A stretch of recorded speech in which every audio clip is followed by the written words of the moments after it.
Hey everyone, welcome back. So glad you clicked on this one because trust me, you're going to want to see how this plays out. Before we get started, if you enjoy today's story, please take a second to hit that like button and subscribe. It means everything to this channel. And drop a comment below. Tell me where you're watching from. I genuinely read and respond to every single one. Okay, that's enough from me. Let's get into the story. People think I want more than what I have. They look at my apartment in Joliet, my secondhand car, the way I pack my lunch instead of buying it, and they assume I'm one bad week away from falling apart. I'm not. I like my life. I like Saturday mornings with the Henderson kids climbing on me like I'm furniture. I like my coffee black. I like coming home to silence after a long week.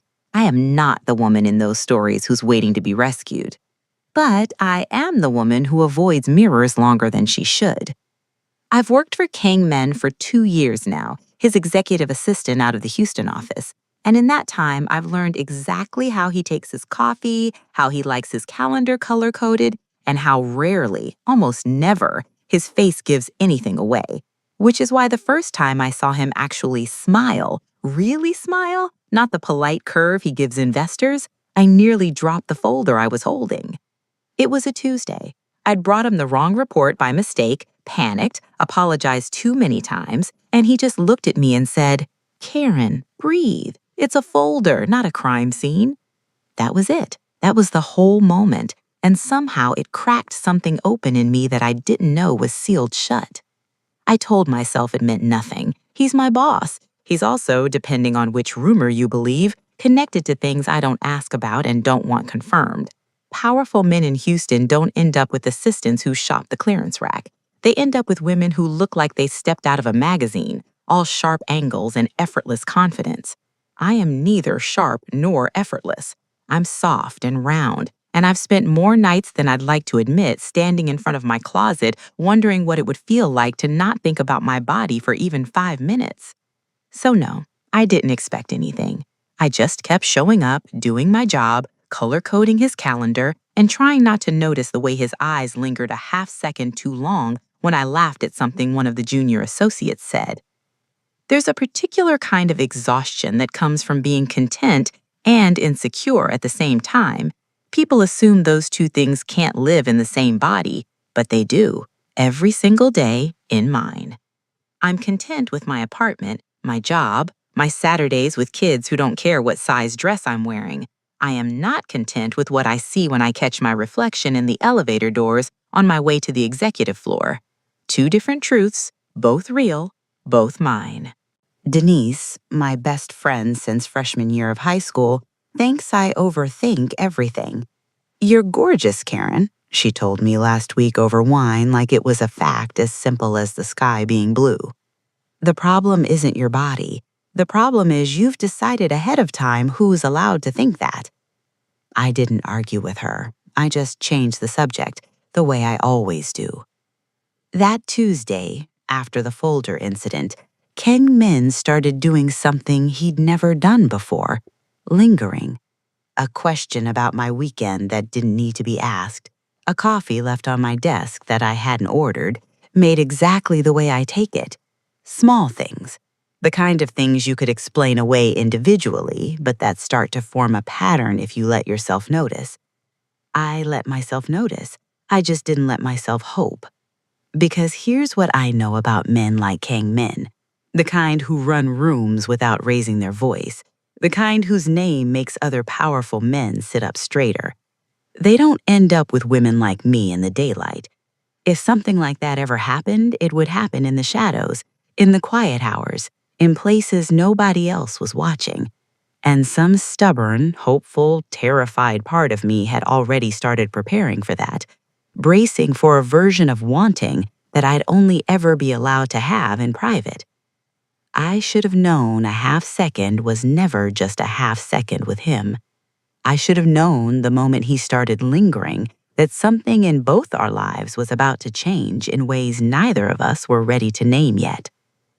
It started with coffee, the way most quiet disasters do. I'd been working late on a Thursday, finishing a report that needed to be perfect by morning, and Kang Min came out of his office holding 2 cups instead of 1. He set one down in front of me without a word, black, no sugar, exactly how I take it, and sat on the edge of my desk like he had nowhere else to be. You don't have to stay this late. Neither do you. He almost smiled again, that same crack of warmth breaking through all that careful control. Touché. I went back to typing, half expecting him to retreat to his office and let me finish in peace. He didn't move. He just sat there, watching me work like my desk was the most interesting room in the building. You're staring, I said without looking up. I'm thinking. About the Q3 numbers? About how you hum when you're concentrating and don't seem to know you're doing it. I stopped typing. I do not hum. You absolutely do. It's usually off-key, but it's consistent. I felt my face heat up in a way that had nothing to do with embarrassment over the humming and everything to do with the fact that he'd noticed something that small about me at all. Most people don't notice the small things. Most people barely notice me past my job title. We ended up talking for almost an hour that night. Not about work, not about the company, just about nothing. The kind of nothing that somehow means everything when you're saying it to the right person. He asked about Joliet. I told him about babysitting the Henderson kids, how their little girl insists on calling me Aunt Karen even though we're not related, how something about being around children who don't care what size dress you wear makes the rest of the world's opinions feel very small and very far away. He listened like it mattered, like I mattered. You light up when you talk about them. They're easy to love. Kids don't measure you against anything. They just want you there. Something shifted in his face. Not pity, not the careful neutrality he wore for everyone else. Something closer to recognition. I don't think you give yourself enough credit for being easy to love. I laughed it off the way I always did, deflecting before the words could land somewhere they might actually hurt. You sound like my friend Denise. She's convinced I have some kind of self-esteem emergency. Do you? The question caught me off guard, mostly because he asked it like he actually wanted the answer, and not the version of it I usually gave people to end the conversation. I have a realistic understanding of how the world works, I said instead. That's not an answer. It's the only one I've got tonight.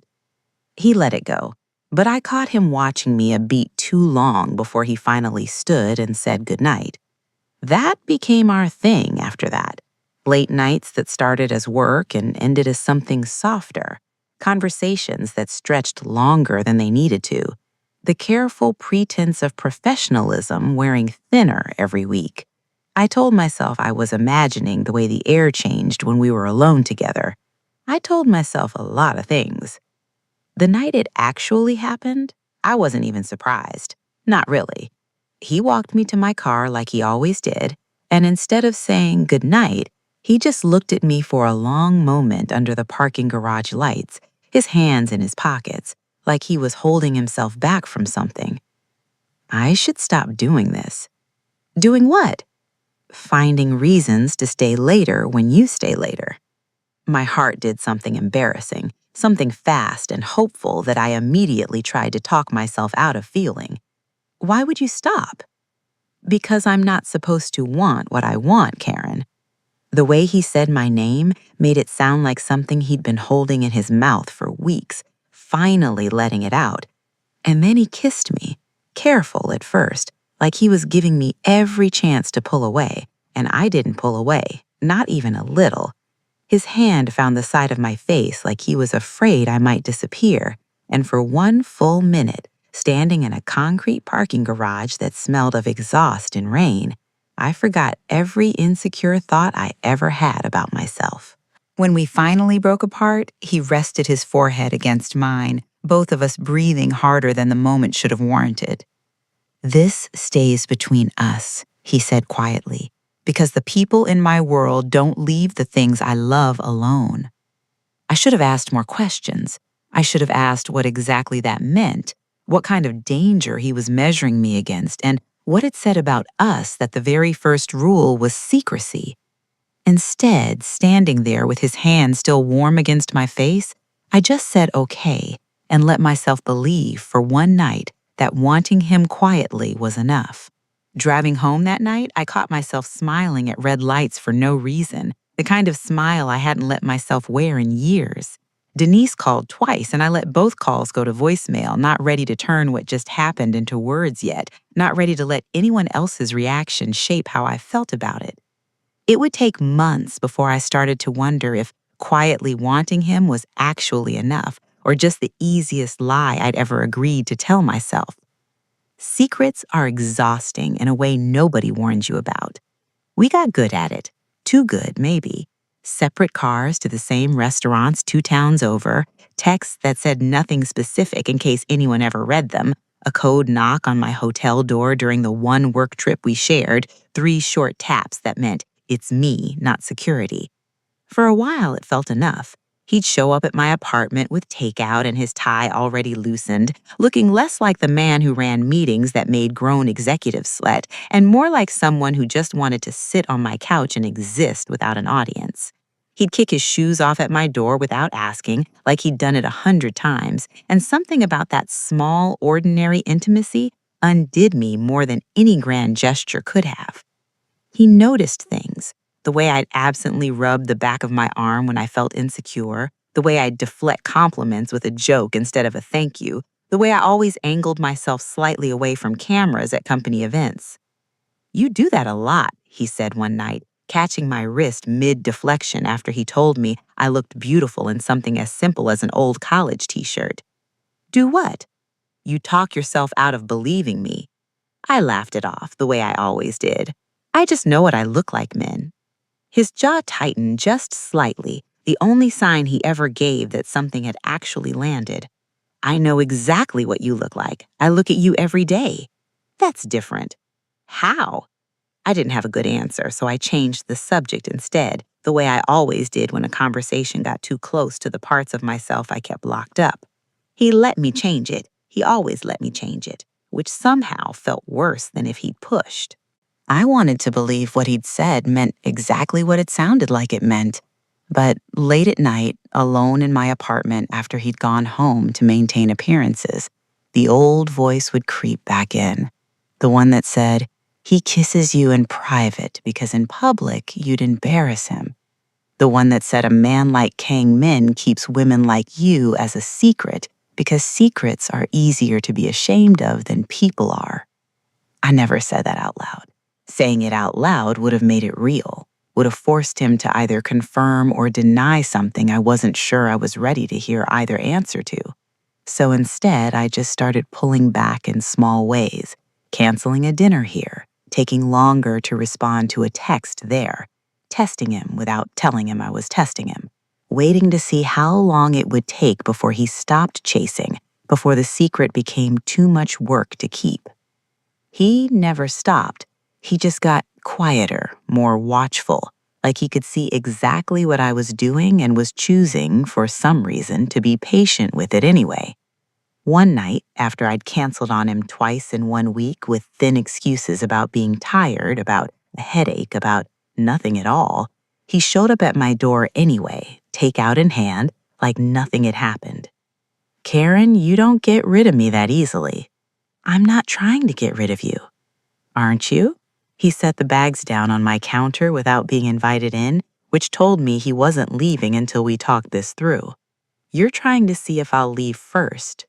His voice wasn't angry. It was sad almost, in a way that cracked straight through my defenses. I'm not going anywhere, he said. I just need you to stop deciding that for both of us. I'm not deciding anything. You've canceled on me twice this week and you haven't laughed at one thing I've said since Tuesday. I notice when you pull away, Karen. I've always noticed.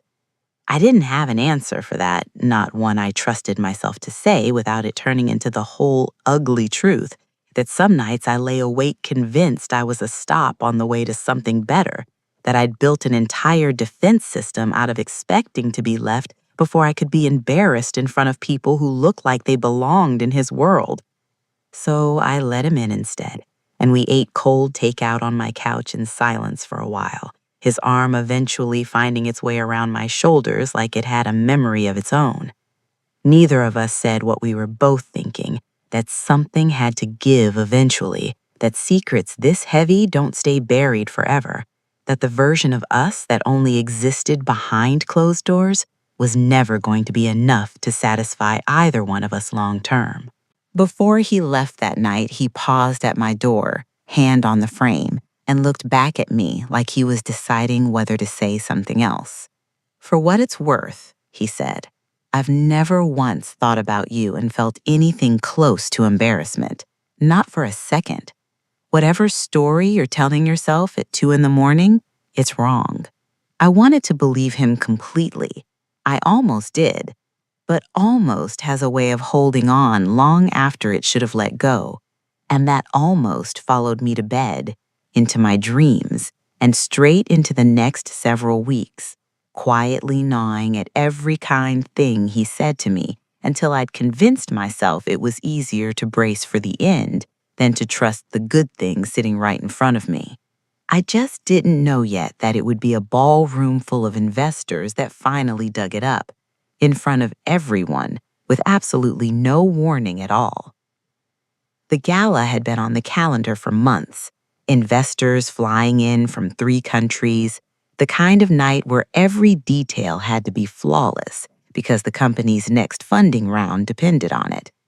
My job that night wasn't to be a guest, it was to be invisible, efficient, the quiet machinery keeping the whole event running, while Kang Min charmed men who held his company's future in their portfolios. Denise had spent the entire week trying to talk me into something red. "You have the body for it, Karen. Stop hiding it under navy like you're trying to disappear." "I'm not hiding. I'm dressing appropriately for my job." "You're dressing like you're trying to apologize for existing." I didn't have a comeback for that one, so I bought the navy dress anyway. Modest, professional, the kind of dress that doesn't draw attention, which is exactly what I wanted. Red wasn't for women like me at company events.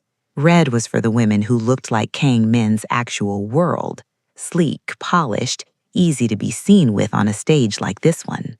The ballroom looked like something out of a magazine spread, chandeliers catching the light just right, champagne towers reflecting gold off every surface.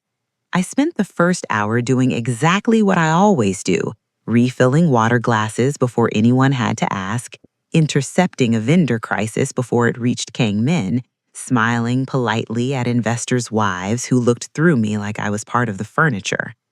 I was good at being invisible. I'd had 2 years of practice. Across the room, I watched a woman in silver approach Kang Min's circle, laughing too loud at something one of the investors said, her hand finding his arm in a way that made something hot and ugly twist in my stomach. I didn't recognize her. She moved like someone who'd never once worried about taking up too much space in a room. Chin level, shoulders back, completely unbothered by who might be watching. I told myself it didn't matter. I told myself a lot of things that night. "Who is she?" I asked one of the junior associates near the bar, trying to sound like I was just making conversation. He shrugged. "No idea. Came in on the investor list from the Seoul office. Gorgeous though, right?" I smiled and said something non-committal and went back to refilling glasses, my chest tight in a way I refused to examine too closely. By 10 o'clock, I'd convinced myself I understood exactly where I stood. The woman in silver got to stand next to him in public, laugh at his jokes where everyone could see, touch his arm without a second thought. I got code knocks on hotel doors. I got careful, separate cars to restaurants 2 towns over. That was the deal. That had always been the deal, and I'd agreed to it with my eyes open, so there was no use being upset about it now. I caught Kang Min's eye once, briefly, across the room.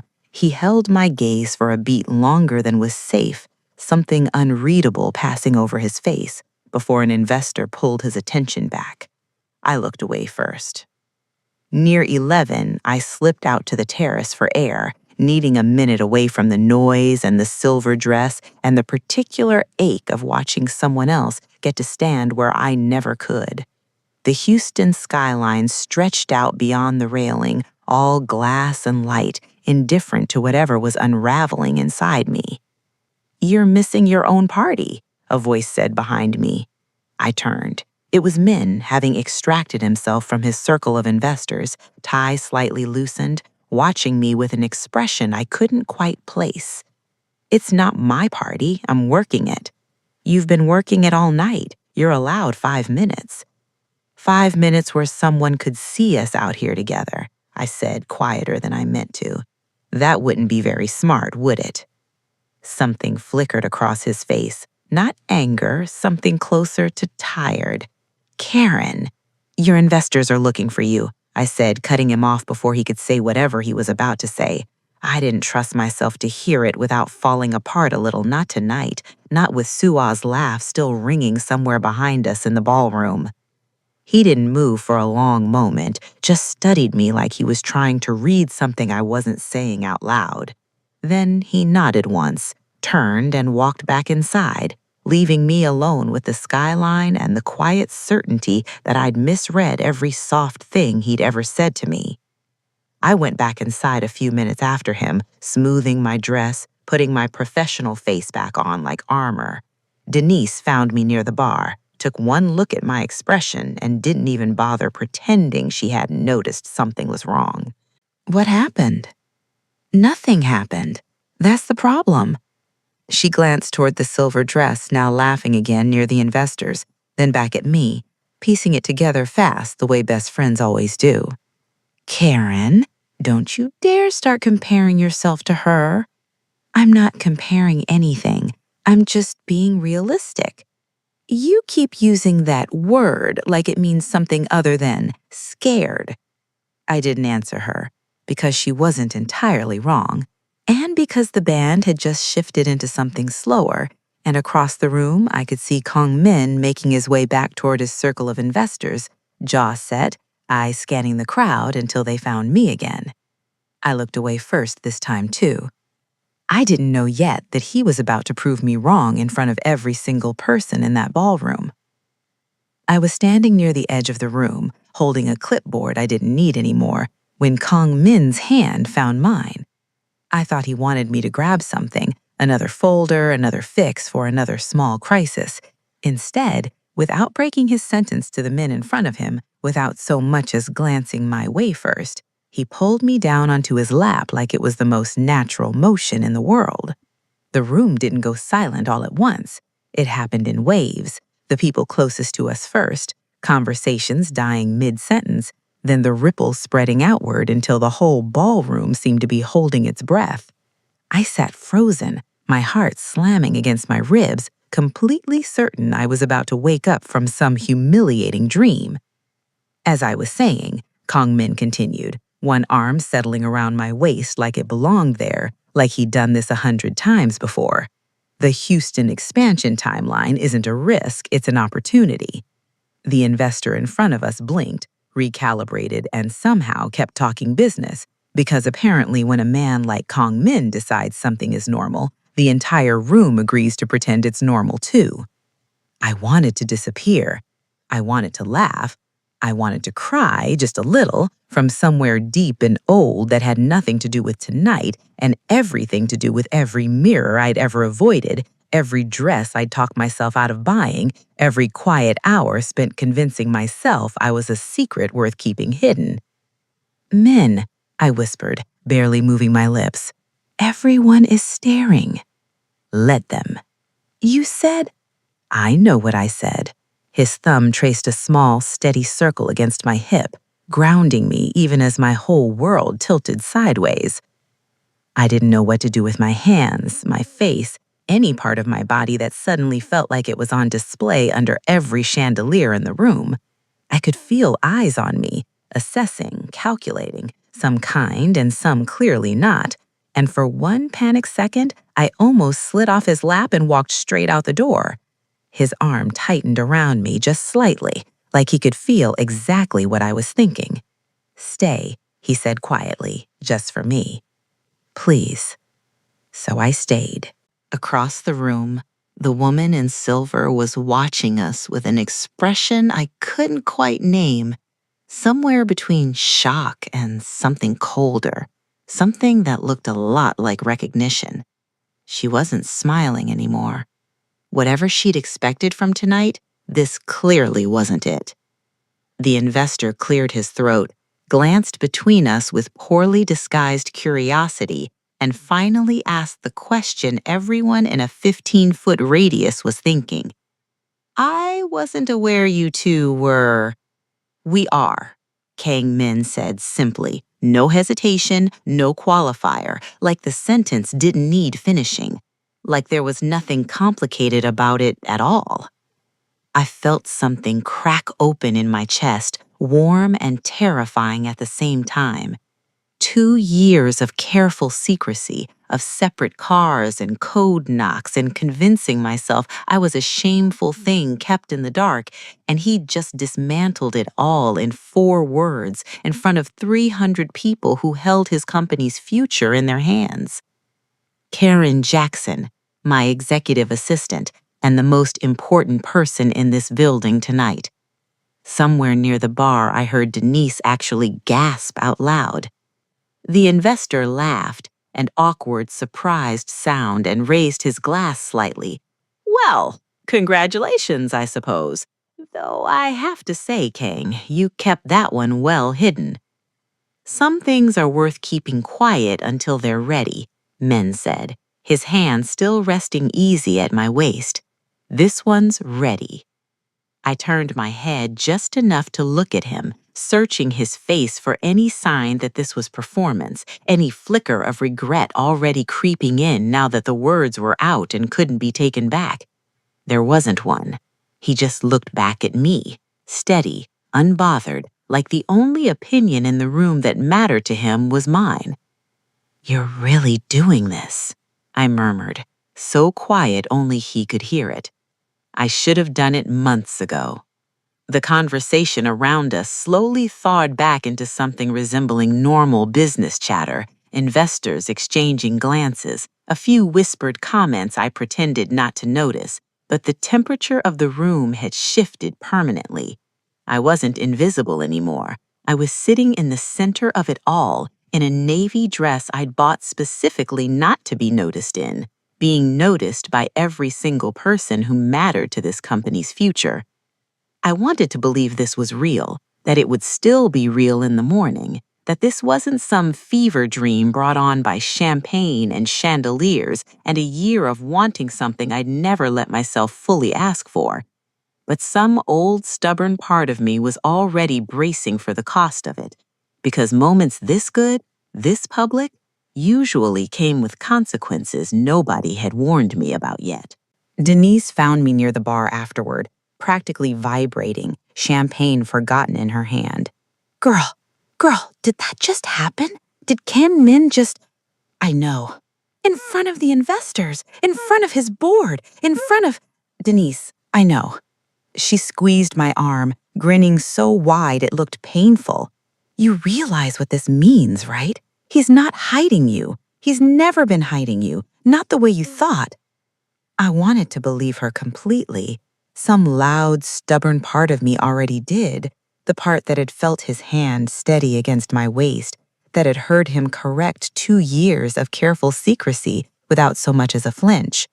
But the quieter part, the one that had spent a lifetime measuring her worth against rooms full of women who looked nothing like her, was still waiting for the catch. It's hard to trust a good thing when you spent your whole life preparing for the bad one. I just need air, I told Denise, and she let me go with a knowing look, already turning to whisper the news to 2 other co-workers who'd been hovering nearby trying not to look like they were eavesdropping. I stepped away to refill my water, old habits, when a voice behind me, smooth and faintly accented, stopped me cold. "You're the assistant." I turned, the woman in silver. Up close, she was even more striking than she'd looked from across the room, the kind of beauty that seemed engineered rather than born, every feature placed exactly where it would catch the most light. "Karen," I said, extending a hand she didn't take. "Sua," she smiled, and it didn't reach her eyes, not even close. "I should congratulate you. That was quite a show Min put on tonight." It wasn't a show. No. Her eyes swept over me, slow and deliberate, in a way that made every insecurity I'd buried that night claw back to the surface, every old voice waking up at once. No. Her eyes swept slow and deliberate, in a way that made every insecurity I'd buried that night claw back to the surface, every old voice waking up at once. Funny, because the last time he put on a show like that was for me, right before he disappeared 3 years and came back engaged to someone else. The room tilted again, but not the good kind this time. The champagne in my glass suddenly felt very heavy. Engaged? I repeated, my voice smaller than I wanted it to be. Sua's smile sharpened, satisfaction flickering across her face like she'd been waiting all night to land exactly this. Did he not mention that part? I didn't answer. I couldn't, not with my voice cracking in a way I refused to give her the satisfaction of hearing. Don't worry, she said, voice dropping lower, almost gentle, almost cruel in how gentle it sounded. Min has a habit of making people feel like the only person in the room. He did it to me too once, for 3 years actually. It's very convincing until it isn't. She set her empty glass down on the tray of a passing waiter, smoothed an invisible wrinkle from her dress, and looked at me one last time with something that might have been pity if it hadn't been so cold. Enjoy your night, Karen. I have a feeling it won't last as long as you'd like it to. She walked away before I could find a single word to say back, disappearing into the crowd like she'd never been there at all, like she hadn't just detonated something quiet and devastating directly into the center of the best night of my life. I stood there holding my water glass, staring at nothing, replaying her words on a loop, trying to decide if I'd just been warned by someone bitter and jealous or told the one true thing nobody else in that ballroom had been honest enough to say. Denise appeared at my elbow a minute later, her smile fading the moment she saw my face. What happened? Who was that? Nobody, an investor's guest. Karen, you went white. What did she say to you?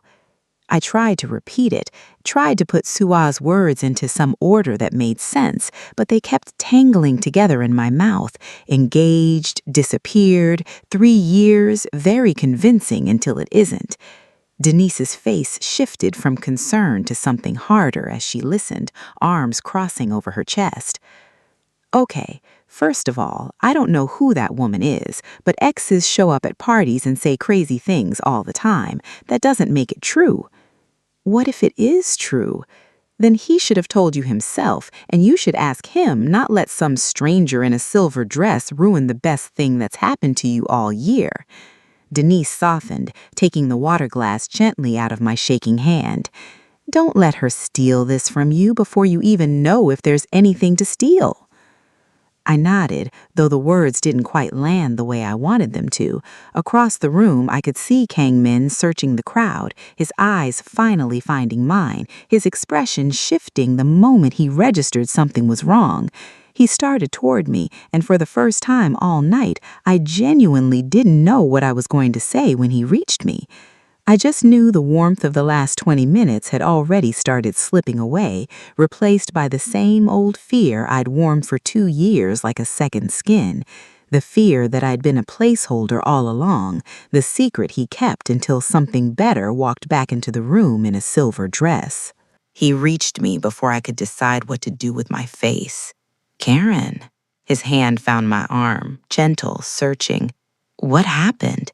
You look like you've seen a ghost. I met Sua. Something shifted behind his eyes. Not confusion, not denial, something worse. Recognition, fast and complete, the kind that told me he already knew exactly what conversation we were about to have. Karen, let me explain. You were engaged. My voice came out steadier than I felt, which surprised me almost as much as it seemed to surprise him. 3 years, she said. And then you disappeared. He exhaled slowly, glancing around at the room still buzzing with our earlier moment. Investors watching us now with fresh curiosity they were doing a poor job of hiding. Not here, he said quietly. Please, not here. You didn't think it mattered? After everything tonight, after pulling me onto your lap in front of 300 people, you didn't think I deserved to know there was a whole life before me you never mentioned once? It's not what she made it sound like. Then what is it, Min? Because right now, all I know is what a stranger in a silver dress told me, and you're standing here asking me to trust you instead of just telling me the truth. He reached for my hand, and I let him take it, mostly because some traitorous part of me still wanted to believe whatever came next would fix everything, would make sense of the last 10 minutes, would erase the cold feeling that had settled into my chest the second Sua said the word engaged. I was going to tell you. Tonight, actually, before any of this happened. There's history with her that I buried a long time ago, and I should have buried it better because clearly it followed me here. That's not an explanation. I know. His thumb moved against my knuckles, an old familiar gesture that usually steadied me and tonight did nothing at all. Karen, whatever she told you, the only thing that matters is what's true right now, tonight, between us. Before I could answer, his phone buzzed once in his pocket, sharp, insistent, the kind of buzz that makes a person's whole body go still. He pulled it out, glanced at the screen, and I watched every trace of color drain slowly from his face. Min, what is it? He didn't answer right away. He just stared at whatever was on that screen like the ballroom around us had disappeared entirely, like the investors and the chandeliers and the gossip already spreading through the crowd had stopped mattering the second that message landed. Men! My voice cracked this time, fear replacing anger in an instant. You're scaring me. He finally looked up, and the expression on his face was one I'd never seen on him before in 2 years of knowing every careful version of Kang Min there was to know. It was fear, real, undisguised fear. We need to leave, he said, already reaching for my hand, already scanning the exits like he was calculating something I couldn't see. What? What did that message say? He hesitated just for a second, just long enough for me to see him deciding how much truth I could handle in the next 10 seconds standing in the middle of a crowded ballroom. It's about Sua, he said finally, his grip on my hand tightening like he was afraid to let go. She's not just an ex, Karen, and she didn't come here tonight by accident. Across the room, through the crowd, I caught one last glimpse of the woman in silver, except she wasn't watching us with jealousy anymore. She was watching us with the calm, satisfied expression of someone who had just set something in motion and was waiting to see how far it would go. And then the lights in the ballroom flickered once and went out completely. Hello again. Quick reminder before we go. If this video moved you even a little, please like, subscribe, and share it with someone who loves a good story. And don't forget to leave a comment. I'd love to know your thoughts on today's episode. See you in the next one.